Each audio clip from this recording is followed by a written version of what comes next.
troisième péripétie, très simple, tout simplement. J'étais à Montréal, on voulait prendre un taxi, je sors de la gare d'autocar, prends le premier taxi et en fait à ce moment-là j'étais très fatiguée. Et là ce qui se passe, tout simplement, à chaque fois c'est des trucs vraiment pourris.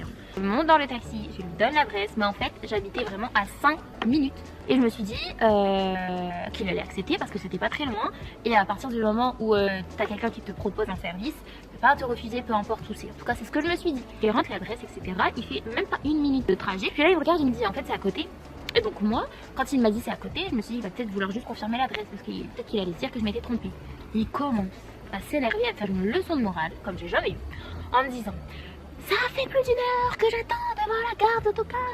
Normalement, pour pouvoir prendre un taxi, il faut s'assurer que le trajet est assez long. Parce qu'avec toutes les charges, toutes les taxes, moi je vais pas être payée. Moi je commence à lui dire, mais monsieur, je vous ai dit avant de monter dans le taxi, donc en fait c'était à vous de me refuser dès le début. Et il me dit, eh ben, si je vous emmène, c'est l'équivalent de 20 € quoi, pour 5 minutes de trajet. Je lui dis, monsieur, non. Fallait me le dire avant de commencer. Je vous ai donné l'adresse avant de commencer. Pour 5 minutes, vous ne pouvez pas facturer 20 €. Il me dit, eh ben, descendez. Je lui dis, comment ça, descendez? Il décide quand même de m'emmener. Mais moi, je lui dis, monsieur, je vous assure que je ne vais pas payer 20 €. J'arrive, donc, on arrive devant chez moi. Là, qu'est-ce qu'il me dit? Vous avez du cash? Et je lui dis, bah non, monsieur, on est en 2025. Et je le regarde, je lui dis, bah, je suis désolée, si vous voulez, je peux vous faire un interac. Il me regarde, il me dit, non, c'est bon, je veux pas de ton argent. Je lui dis, bah monsieur, vous avez quand même fait le déplacement, etc.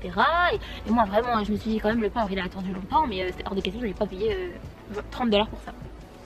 Parce que je considérais que c'était du vol en fait.